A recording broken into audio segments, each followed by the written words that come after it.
Welcome to I'm Not Joking, the podcast where a behavioral scientist examines what it's like to live a humorous life. Glimpse into the lives of the funniest people in entertainment, business, and science as your host, Dr. Peter McGraw, explores their habits, motivations, and secrets to success.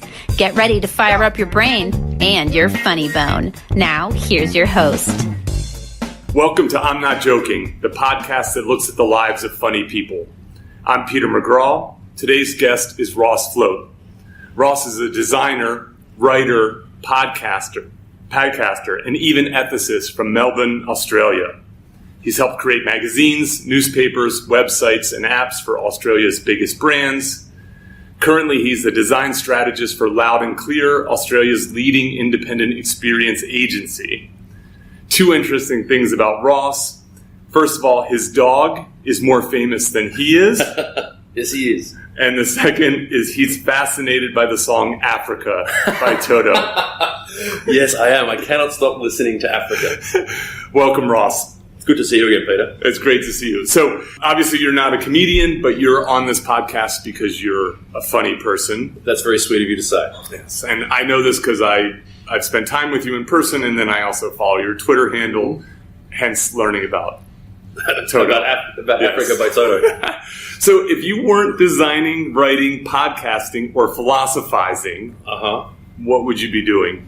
Oh, that's a fantastic question. Given unlimited access to funds and time, I would probably spend my time traveling on trains and talking to crazy people who travel on trains. I am fascinated by meeting new people all the time, and kind of the weirder the better. Okay. I had a fantastic trip about 18 months ago from Portland to San Luis Obispo on the Coast Starlight. Okay. And the best part about that was sitting in the kind of the parlor or bar car and just striking up conversations with random people. That's my favorite thing. Oh, is Australia train culture? Not really. I mean, there's the GAN, obviously, but that's $6,000 or $7,000 to catch from Adelaide to Darwin. I don't kind of have that kind of money, but yeah, given unlimited funds, I would definitely do that. Okay. But apart from that, no. I do a little bit of train travel in regional Victoria. Okay. A couple of years ago, I had an accident and I was unable to drive for about 18 months. So I got really stir-crazy on weekends and then just started catching trains to regional towns. Okay. So I do that a little bit, yeah. And so does this, so this is fascinating. Does this serve as like inspiration for you? Is this entertainment? How do you view that endeavor? So there's a part of my life which is just very much about the accumulation of stories. Okay. I always like to have interesting stories to tell or funny stories to tell. So I kind of live my life saying yes a lot of the time just to see where things go. Okay. Kind of like living life as improv, I guess. Mm-hmm. So you accumulate stories. Yeah. Why? Like, why? I enjoy sitting around with people and hearing and telling stories about things. Mm-hmm. I mean, most of us live inside a bubble of people who are our own socioeconomic group, people who went to the same schools, think the same way, make the same amount of money, and that's not that interesting to me because, I know all the people that went to private school with me and all that sort of stuff. Okay. So, I'm more interested in going to a bar in Austin, Texas at 2 o'clock in the morning and then meeting a whole bunch of people and then going to an after party at their house. That's an interesting thing to me. So yeah, that's why I do it. And it's fun to have stories to tell people, sort of. The word raconteur is terrible because it's overused, but it's good to just kind of sit around and tell fun stories with your mates. Yeah, I agree with that. One of the nice things about studying comedy is I have new friends. Yeah. So, when I go to dinner at a conference, I have good friends there. Yep. And it's a lively conversation and we enjoy each other's company. And maybe I might have opinions slightly changed. Yeah. As a result of that. But when I go out and hang out with comics, now now I'm learning new things. Mm-hmm. We're talking about different things. Yeah. I find myself sort of intellectually challenged in a different way and certainly entertained in a different way. And so I do find myself sort of seeking out that. I haven't thought to do it on trains per se. Yeah. But it seems like as good a place. Yeah, look, trains are great because so in the United States, for example, you meet people who are just scared to fly. Okay. They're just terrified of flying. or don't want to go through the TSA, or for whatever reason have a lot of time in their hands. Yeah, I was just going to say this. Yeah, a lot of time in their hands. So that's always interesting to me because most of my friends would fly everywhere. Yeah, that's what I do. Yeah, but catching trains, especially if there's like a parlor car or something like that, is great. The other one is, this is the wrong thing to say probably, but smoking cigarettes is also a fantastic way to meet people. Oh, you know what? As a non-smoker, I've seen that though. There's like a bond among smokers. Yeah, absolutely. Yeah. I mean, that's the only reason that I smoke socially. Okay. Because you just get to go and chat to people who you would not otherwise talk to. Yeah, it's okay to approach someone. Yeah, it's an instant in. Have you got a light? Yeah, and then got a conversation going. It's great. Right. I have this is a side note, a theory I have about smoking in films. Yeah, go ahead. So, obviously, like, smoking is on the decline. Yep. And it's certainly seen as kind of less cool than it used to be and so on. And yet, you regularly find Hollywood movies, independent movies, where characters smoke. So the most recent one is a movie I really enjoyed a lot called Atomic Blonde. Yeah. Great film. Great film. It's called John Chick. Yeah, the director. Yeah, it was one of the people who did John Wick. Yeah. This director he's used to be a stuntman, which I think is an interesting way to get into directing. He was Keanu Reeves' stuntman for his entire career. Is that right? Yeah. Well, throughout the movie, the two main characters are smoking. Yeah. And Charlize Theron is gorgeous in the movie, well-dressed and elegant, and yet also a badass. But she just sits and smokes whenever it's quiet. Yeah. And my hunch is you need to have a character do something in a scene when they're listening to something or reading something or you have these pauses in the movie. Yeah. And smoking is a visual thing to do. Yeah. And it also, I think, lights well. That right? So the smoke coming out of the cigarette lights very well. Yeah. It fills up a screen and so on. And I say this because I've also noticed, like, for instance, if you ever watch Brad Pitt in a movie, you'll regularly see him eating. Oh, I haven't noticed that. And I think it's his thing to do something like in the opening of Ocean's 11. Yeah. He's like sitting there eating nachos or something. Right. While he's just waiting for someone. Yeah. And I think it's that, but I don't know much about this stuff. But the other thing is that smoking is a signifier that you don't give a fuck. Right? It's just, somebody who smokes, that they have a really devil-may-care attitude, very cavalier about risk. I've always had this idea that if you actually want people to stop smoking, what you need to do is invent something that looks cooler. I see. So, because at the moment, smoking does signify all those things. Yeah, you're a risk taker. Yeah, you're absolutely. Deviant. That's right. Or optimally deviant. Yeah, absolutely. Right? Yeah. I've got a female friend who pretty much is attracted to guys who smoke and drink because she knows that there will be people who will go out and have a good time. I see. Yeah, that's fascinating. So you're saying it's a directorial decision because it says something about the character. Absolutely. Yeah. Yeah. And I guess in real life as well. If you see a young person smoking, they're probably risk taking in other ways. Yeah, absolutely. Yeah, I think that's a fair assessment. Yeah, I guess so. In Atomic Blonde, right? She's a spy. She could die at any moment. Drinks vodka like nothing. Yeah. So she's not trying to get to retirement. No, precisely. Right. Yes. or doesn't expect to. Exactly. So the cancer's not the problem. Something else is going to kill you first. Yeah, I guess Bond was like that. Yeah, absolutely. Right. No, that's fascinating. I love these digressions. So, tell me about an average day. Like, do you have average days? And what are they like? Like, what are the beats? What are you doing? Are you up early? Are you up late? Sure. At the moment, I live in an apartment that the master bedroom is on the roof of the building. Same one? Is this the same one? No, different place. Okay. But it's on the top of the hill in Northcote, and your listeners might not know, but Melbourne is ridiculously flat. Okay, there's no hills here. It's true. So the hill in Northcote, which I live on the top of, has an amazing view, and whoever built it decided that it would be fantastic to have that bedroom be a glass box. Okay. and haven't really furnished it with curtains. Okay.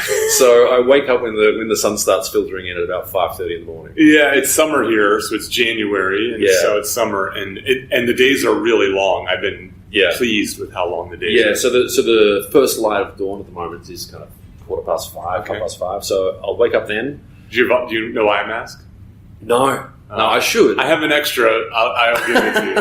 It'll help you. I'll give you another 30 minutes out of it at least. But I get up, have a look around, play with my dog a bit. So I'll get up in the morning, play with the dog. Your famous dog. My famous dog, who Linda Evangelista follows on Instagram, which is hilarious.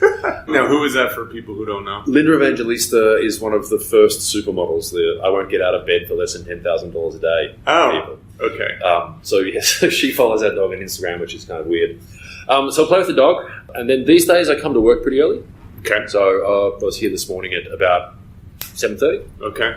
Don't eat breakfast, come to work, tool around a little bit online, chat with some friends, and then get to whatever I'm doing. Okay. Go to lunch at about 12 and go home at about 5:30. Okay. Then generally it's catch up with some friends, go to the pub, talk some nonsense, or go and do some writing. Okay. So you write late? Yeah, I do. I kind of write when I've got nothing to do. So I'm an inherently gregarious person, and I'm also not super great with my own company. Okay. So I always like to be doing something. So reading is something that I can't really do that much because I'm too much in my own head. But writing is a way of getting a lot of that stuff out. Okay. You are gregarious. Actually, was reflecting on this last night. So I met you in 2013. Yeah, that sounds right. So I was doing a short sabbatical trip here. And, in some ways because of you, I blame you for this. Okay. I sometimes go to meetups. Yep. And the reason I go is because the first night I was in Melbourne, I went to a design event that you were hosting. Correct. And this tall, dashing, well-dressed man with a funky mustache was standing at the bar. Yep. And I because I knew no one else in Melbourne besides my host, he wasn't around, I started talking to him, and he was super welcoming and friendly, and invited me to his design office, basically office. That man was you. Yes, thank you. And now, beautiful beginning of a beautiful friendship. And so now I go to these meetups sometimes, these social meetups and stuff, expecting that to happen again. I'm just going to meet this amazing person and make a new friend across the planet. Yeah. And it doesn't usually happen. No, there's not a lot of people like me, which is probably good for most people. And if they are, they're not going to meetups. No. Right? That's the thing. Right? It's like the person who you want to meet at a meetup doesn't go to a meetup. Yeah, and if they do, they're speaking and then they disappear straight away. Yeah. So you ran your own design agency for 5 or 6 years. In one form or another for almost 20. Oh, so... Yeah, I became self-employed at 26. Okay. And I'm now 45. Yeah. And this is the first job I've had since then. Yeah, so I want to ask you about that. So there's this term that I come across where people say they're unemployable. Yeah. I'm unemployable. Uh-huh. And some of my favorite people are unemployable. Yeah. Comedians are often unemployable. Yeah. Entrepreneurs are unemployable. And some academics are unemployable. Yeah. I think. The better ones are, typically. You strike me as unemployable. Yeah. And yet, I was surprised to see... That I have a job. That you have a job. Like it's... And so how'd that happen? Why'd that happen? Sure. I think you'll like this story. About a year and a half ago, I went to the Meetups Music Festival, which is a 3-day event in country Victoria. Okay. About 15,000 people go there. They all camp. There's one stage. Huge acts come and play. It's fantastic. And I go with a group of friends, and then you'll always have other people who are their friends, and you'll end up camping together. Okay. I was sitting around the campsite with some people that I didn't really know, and we just started talking about work and design and things like that. And I made some pretty off-color jokes about designers. And this one guy that I didn't know just started giggling. Okay. And what's a joke? Tell me, like, what? Oh, not even just a joke. Designers? Somebody was talking about designers, and I just said, I fucking hate designers. They're all like whiny, entitled little piss babies. Okay. And this one guy just started giggling about it. I was like, what do you know? He said, well, I actually own a design firm. I was like, oh, interesting. Do you want to buy mine? Maybe. And that's how this all came about. Okay. I think the other one was over the course of the weekend, people get a little bit untidy and somebody started talking about edible condoms. Okay. I was just sitting there and I said, all condoms are edible if you're committed. Okay. So, fast forward a few months, I got back in touch with the people that I've been at the campsite with to have a conversation. I came into this building, and the person who turns out to be now my boss had all condoms are edible if you're committed made into a T-shirt and gave it to me. Oh, well, that's lovely. So my kind of off-color humor has helped my career a little bit. I see. Okay, so then you did sell your shop. Yeah, well, yeah, I've come over here, yeah. Okay. So has it been integrated, or is it? Yeah, so I brought my clients and things like that over. Okay. Not many of the staff ended up coming. They did for a while, but it's mostly just me, and I've brought all my clients across, and now I'm building all that stuff up again. Okay, great. And how was it like having a boss? It's good. There's a whole range of things that are great about it. The first thing is that I get paid every single Tuesday morning, which is amazing. Having been self-employed for so long, just waking up richer every Tuesday is fantastic. Okay, instead of having to worry about payroll. So that's good. Yeah, not having to worry about a number of things in this particular way. Yeah, because it eases your decision making. Yeah, it's fantastic. So I'm able to focus on the things that I'm really good at and not have to worry about, not so much have to worry about the implementation or the staffing or those types of things, which means that I'm able to produce better work. It's great. And what are you good at? Don't hold back. No, so I'm really good at explaining. I'm really good at explaining people back to themselves. Okay. I'm a very keen observer of people and also of organizations, and I'm good at finding out the underlying problem behind the problem people are telling you about. Okay.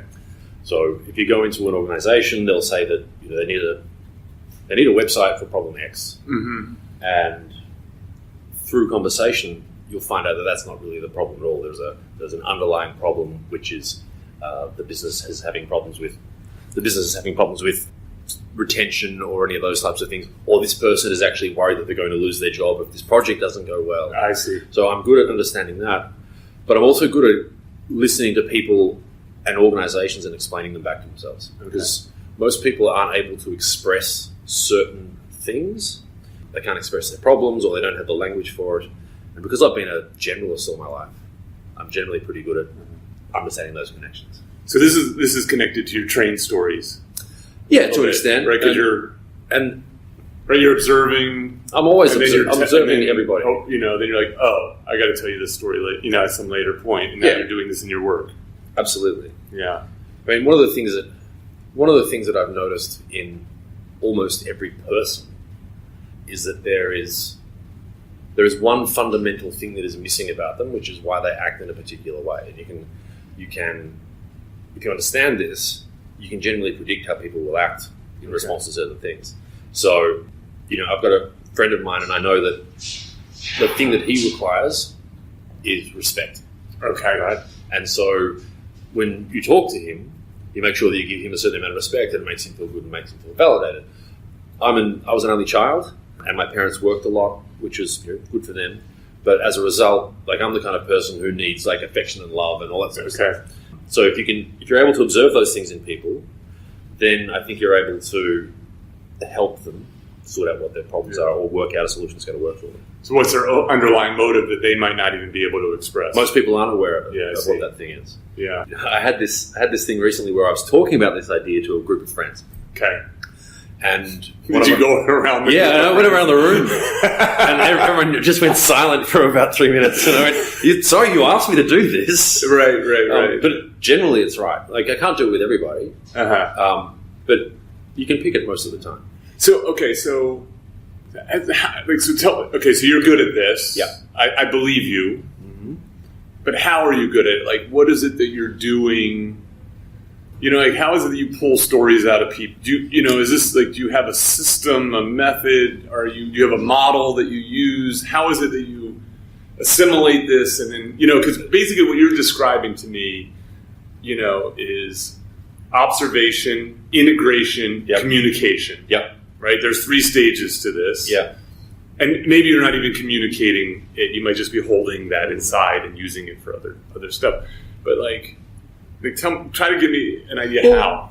So most people aren't used to being asked about themselves. Okay. The basic way that people kind of tend to talk is you say something and I'll wait for my turn to speak. Yeah, so I know that feeling. Yes. And if you just sit there and listen to people say, that's really interesting, tell me more about that, or can you explain it in another way? Mm-hmm. People will open up given the opportunity to have somebody who will listen to them. Okay. And you can find out some pretty amazing things. I can't think of an example just off the hat now, but my saying is go on. Yeah, exactly. I just like saying go on. Precisely. or you just have that 2-second silence where if you drop it, the other person will have to feel like they feel it. Okay. The other thing is that I used to hate chit chat and hate networking and hate talking to people, and I still don't like the idea of networking. It's kind of a horrible idea. Okay. But when you go to an event or you go somewhere and you don't know anybody, like the night I met you, that was a networking event. Yep. Yeah. But I just had this one question. I think I picked it up from Merlin Mann, actually. And it's, so what's the most interesting thing to you at the moment? Yes.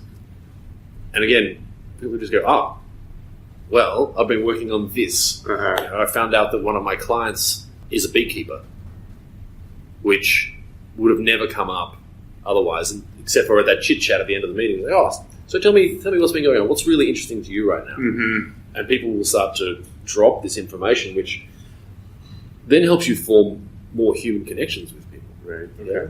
I mean, my belief is that business and communications are really difficult. Most of the people that I work with hardly ever talk to their clients. They will email them and send them Slack messages or send them text messages or something like that. Mm-hmm. And that removes that human connection which you require when things go bad. You need to foster trust with people, and I think it's impossible to do that intermediated by machines. Mm-hmm. Okay, so that's the first thing. So that's acquiring information, and then what do I do with it? Yeah, how do you are you looking for patterns? What's going on? I'm generally looking for patterns, or looking to understand things that I don't know by referencing them to other things. Okay. The fundamental thing with design is generally you don't invent anything new. You just see connections between things that already exist that other people don't see. Okay.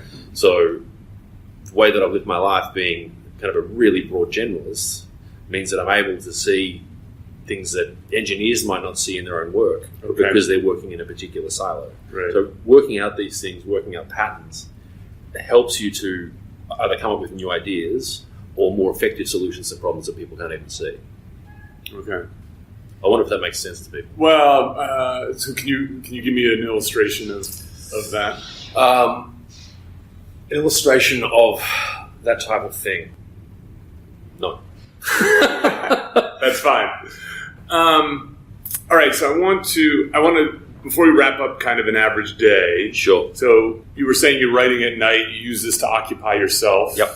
Because I resent empty time. Yes, okay. So your latchkey childhood coming back at you. Yeah, look, it wasn't quite latchkey, but and if my parents are listening to this, Mum and Dad, I love you, it wasn't latchkey. I had a perfect upbringing. Don't yell at me at Christmas. Look, only child. Okay.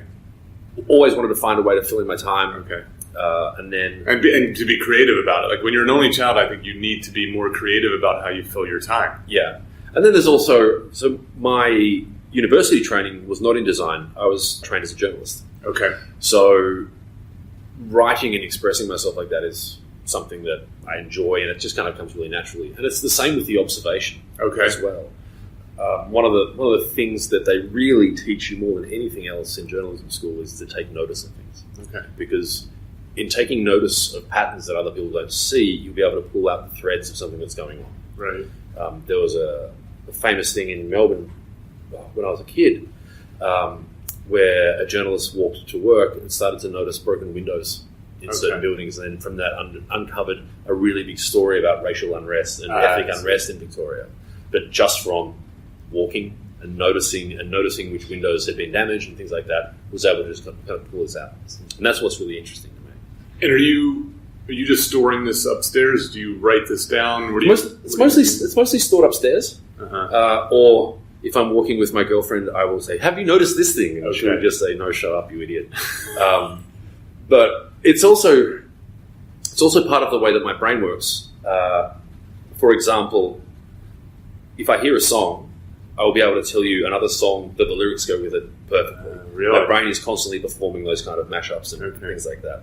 Or I'll watch Sons of Anarchy, the TV show, and then 4 episodes in go, "Oh, holy shit, this is just Hamlet." Oh, I see. Oh, that's interesting. I'm always trying to work out patterns and try to see what people have done. Yeah, that's really interesting. And it's not by choice either. It's like it's annoying to me sometimes. It gets in the way.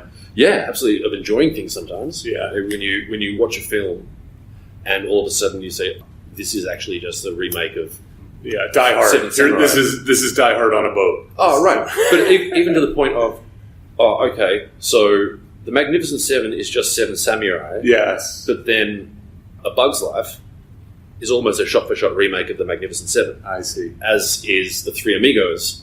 Like, all those things are the exact same film with the same beats.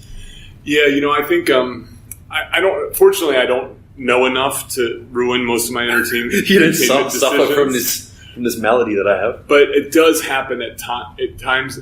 When I watch stand-up comedy, I almost can't watch stand-up comedy anymore, right? Because I see what you did there. I see what you're doing. You know what I mean? That's old. Yeah, that's tired. Like, it removes the emotional element from it in a way.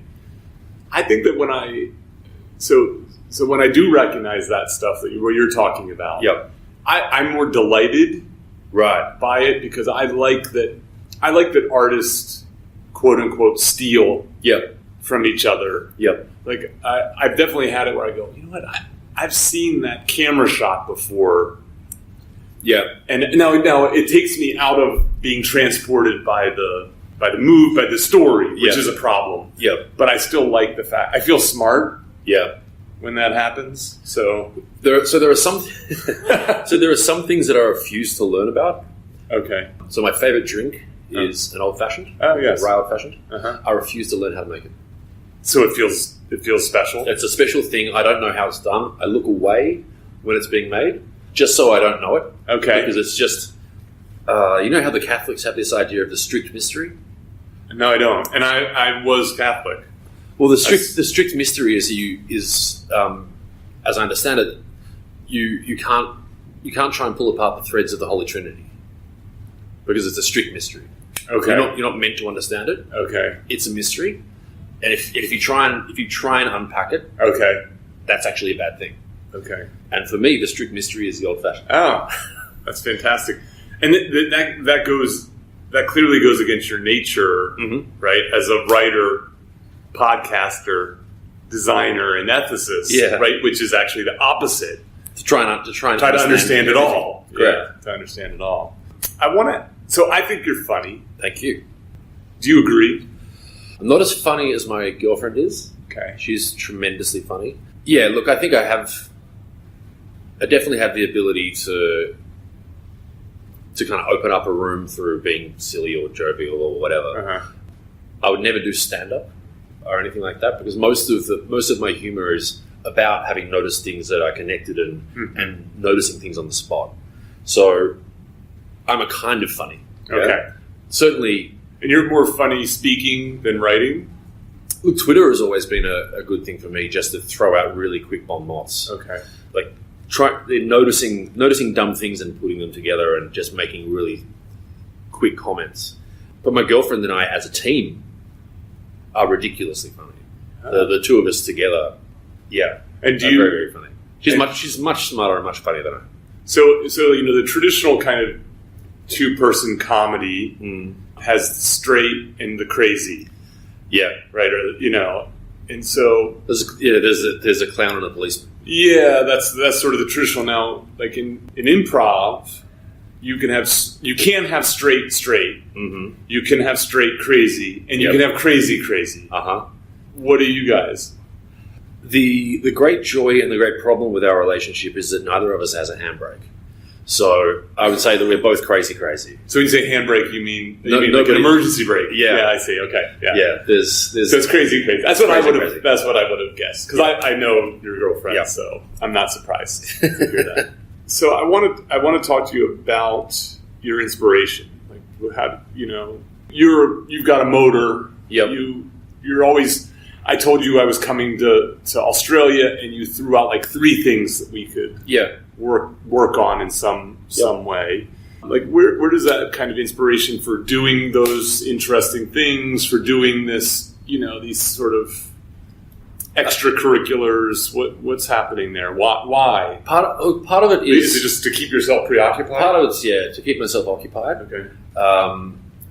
Is it occupied or preoccupied? I think it's occupied. Is it? Okay. Yeah. What's preoccupied then? That's thinking about things that are coming later while you're doing something else. That's how I am. So there's a number of things with that. I look at this will sound snobbish, but it's not meant to be. I look at a lot of people's lives, and I wonder what they're doing with them Monday through Thursday. Mm-hmm. The idea of going home to watch television and then going to sleep at night just seems to me to be a fantastic way to waste about 17% of your life. Also, I don't have kids, and I've made the decision not to have kids. Okay. And so that means I've got, I'm 45 now, so I've probably got another 45 years at this rate. I've got to fill it up with something. And you have resources also to help fill it up. Yeah, absolutely. And for whatever reason, I've been able to build up a really good network of people who are interested in doing fun things. Okay. So there's that, and part of it is a philosophical thing, which is, I would like to leave the world with the ledger being on the correct side. Okay. I want to make sure that I've done interesting things that have either entertained people or helped people, and so that's kind of what I like to do. Okay. And so, okay, now I know why, and then we've gotten to some of the how. Yep. So, like, is there a particular person that's like inspiring to you? Do you, when you kind of like, do you have do you have a mentor? Do you have a model? Do you have like? So, to an extent, I do. Like, I have a lot of people who are in my life in some kind of orbit who do more and are more impressive than I am. Okay. So, my friend Helen Razor, who is an amazing talent, an amazing mind. I look at her and that makes me want to do better things. Okay. My friend Mike Montero from Mule Design in the United States. Okay. Again, tremendously funny person. You've talked to me about him before. Yeah, Mike's a great guy. So, yeah. Mike and I have an interesting friendship. We kind of see each other maybe once a year, twice a year in person. He'll come out here for a conference or I'll go to the States for something. But we're constantly in touch and talking about things to do. Okay. And some of those things have been interesting pranks from people that I've been sworn to secrecy, but I'll tell you about them later. Some of them have been very, very interesting pranks, actually. And he's just somebody who I think is doing things the right way, and is somebody that kind of gives me an inspiration to go and do more. Okay. You're a confident guy. Didn't used to be, but yeah. Okay. So tell me about that evolution. So I talk to a lot of comics. Yep. And so almost invariably, this idea of self-doubt and the inner critic comes out. They bring it up. Yep. It's striking to me. I mean, it's not surprising in the sense that I think we all have it, and I think probably even higher achievers have it. Even it's what drives them to achieve more. So tell me about this change as you went from less confident to more confident. How do you still deal with self-doubt? Do you have an inner critic? I do. I think one of the interesting things about the human psyche is that you're able to make decisions, and there's a part of your brain that is critiquing your ability to make that decision at the same time. Yes, yeah. Kind of like an outboard brain that's kind of second guessing you all the time. But I used to be tremendously shy. So I was, I'm 6'5", 196 centimeters. I was this height when I was 16, and at that stage I weighed 63 kilos, which I don't know what that is in pounds, but it's hardly any. Yeah, that's right. It's very, very thin. Yeah. Very tall, very weird looking, and tremendously shy. And at one point, I don't remember the specific time that I did it, but it was just, well, this isn't a particularly good way to go through life. Okay. And just became confident. Just you fake it until you make it, I guess. How old were you at that? I reckon I would have been in my mid-20s by that stage. Yeah. I mean, I became confident through university, so university politics, running the university newspaper, doing all those types of things. And then later on, like now, it's this convincing act that I kind of play on myself. Okay. And there's a number of things that I do with that. What's an example of this? Like faking it till you make it. Well, you dress confidently, right? Yeah. So I dress confidently because I'm a really weird looking guy. So I just kind of figured, is it Helena Rubinstein? Like people are going to give them something to look at. But also, there is a very, very big part of me which does the stuff that I do out of kind of respect and like for other people. Okay. So, I like to pass through people's day and have people think that it was a good experience, not a bad experience. Okay. Being confident is quite infectious as well. If you talk to somebody who's confident and friendly, that makes you feel like you can do the same thing. Mm-hmm. So it's not about, there's a bullying and brash confidence that you can do. Yes. And, that's one way to go through life. But, a friendly, confident, jovial thing, I think, is a really nice thing to even be. Right? Yeah, I've been kicking around this idea. I like naming things. Yep. So I think naming things is really important. Mm-hmm. This is a guy who named his lab Hurl, right? So, so clearly I think that naming things is super important. Yeah. Look, I think if you name something right, you can win the competition. Yes. I haven't come up with, and I welcome a suggestion. So I've been kicking around this idea of this word of saying nicely confident. Yep. She's nicely confident. Yep. And it's that you just said friendly confident. It sort of has that thing where I actually think that a lot of people who are mean, bullying, egotistical, they seem egotistical and stuff. When you reach deep down, it's just coming from a place of insecurity. Oh, massive insecurity. And that most mean people they're not actually misanthropic. They just feel like they're not getting enough. They don't feel worthy. And this is their misguided attempt to get that. They also get stuck in a pattern. I think people get stuck in a pattern of being a thing that they don't know how to stop being. Mm. There's a guy that I know, who I won't name, but he's a very good friend of a friend of mine, and I just find him completely annoying. Okay. Just horrendously annoying person. And then we went away for a weekend, big group of guys went away for a weekend, and I got to talking to him, and I said, why are you like this relentlessly annoying? You asked him this? Yeah. I said, what's going on? Like, why do you do this? And he just kind of stopped and went silent. He went, I just started doing it when I was about 19, and everybody just expects me to be this guy now. Oh, interesting. And there was this moment where, a good couple of minutes where I talked to him, he was just like, well, it's really exhausting being this, but I don't know how to be anything else. Oh, interesting. Yeah, this idea that you can, that it is, right, are the people who are sort of successful and the people who are comfortable in their skin, they've accepted their flaws. Yeah, that's tremendously important. Allow you to be comfortable interacting with other people and thus be more compassionate and kind to them. Yeah. It's an interesting paradox. Yeah. I think that you actually have to come to accept yourself in order to be comfortable enough with yourself to move through the world in a way that is flattering to other people. I can give you a kind of related example of that. The first person, I've never been married, but I may as well call her my ex-wife. I was with her for 13 years. Was a fashion designer, and relentlessly critiqued my physique. Okay. To the point of saying, you can't wear that item of clothing because your legs are really long and also your torso is this shape. You can't dress like that. Okay. And she was right.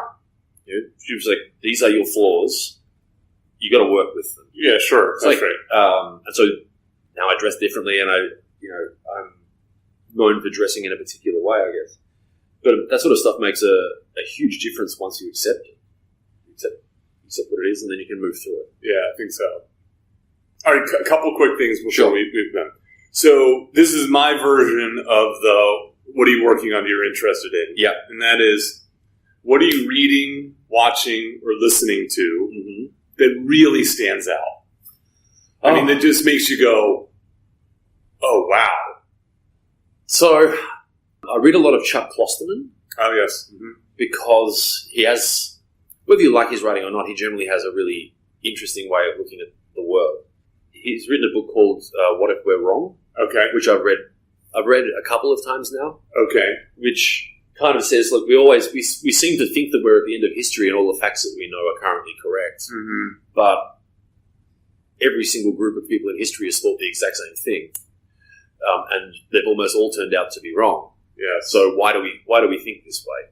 How statistically unlikely is it that we happen to have it all figured out? So that I find really interesting. There's a saying in science that all theories are wrong. Right. And the way to think about a theory is just, is it good enough to solve your particular set of problems? Yeah. But you have to know that eventually something else better is coming. Yep. Absolutely. The other thing that's been driving me, it's just playing in my mind at the moment, and this will now make me sound crazy. Have you seen the Netflix show Wormwood? I have not. It's this amazing story about... sounds like a Western. No, it's not. It's Errol Morris. Okay. Made this kind of docudrama about this guy who apparently fell out of a window in 1953 in New York, and then his son never really believed that he had thrown himself out of a window and pursued this for his entire life. Okay. And it turned out that his father was drugged with LSD as part of the MK Ultra stuff. Okay. And this only came out quite recently, that was actually what happened. So then I went down an MK Ultra rabbit hole and discovered that Ted Kaczynski, the Unabomber, also went through a particular program that was run by MK Ultra. Okay. So that sort of stuff is really playing in my mind at the moment. Okay. And these kind of mysteries as well. You ever heard of the Somerton Man? No, see, yeah. The Somerton This Man, is part of the reason I asked this question. Yeah, so the Somerton Man is one of the great mysteries of all time. Just a body washed up in South Australia. No identification, no anything. Nobody knows who he was. Okay. And they ended up cutting out the lining of his shirt and the lining of his jacket. And inside the lining of his jacket was the words Tamam Shud, which is from the Rubaiyat of Homer Khayyam. And that's the only thing they found in him. They've been trying to find who it was for years and years and years. Okay. And it's turned out only recently that one of these people who's been looking into this mystery seems to have married this guy's daughter through DNA testing. It's just this amazing story. Oh, really? So those types of things that you think, how did this possibly happen? They're really interesting to me. So like unsolved patterns. So this is connected. Yeah. To your Rye story. Yeah. Right? That there's something that you like. You're good at figuring things out. So I like things that I can't figure out. That you can't figure out. Yeah, absolutely. That's probably right. That, yeah, anything that I can't figure out is intriguing to me. Yeah. Except mathematics. Okay. Last question. Sure. So what's the secret to success? Everybody knows, but nobody can do, or few can do. Convincing other people that they are confident. Okay. I mean, it depends what you think success is, but... Well, I leave it open. Yeah. So I think that the people who are able to charm other people into good work, or charm other people into lifting themselves, I think is really good. A guy that I used to know who I think is, quite frankly, a sociopath, had this thing that whenever he met a person, he would compliment them. He would compliment them on a flaw that they had.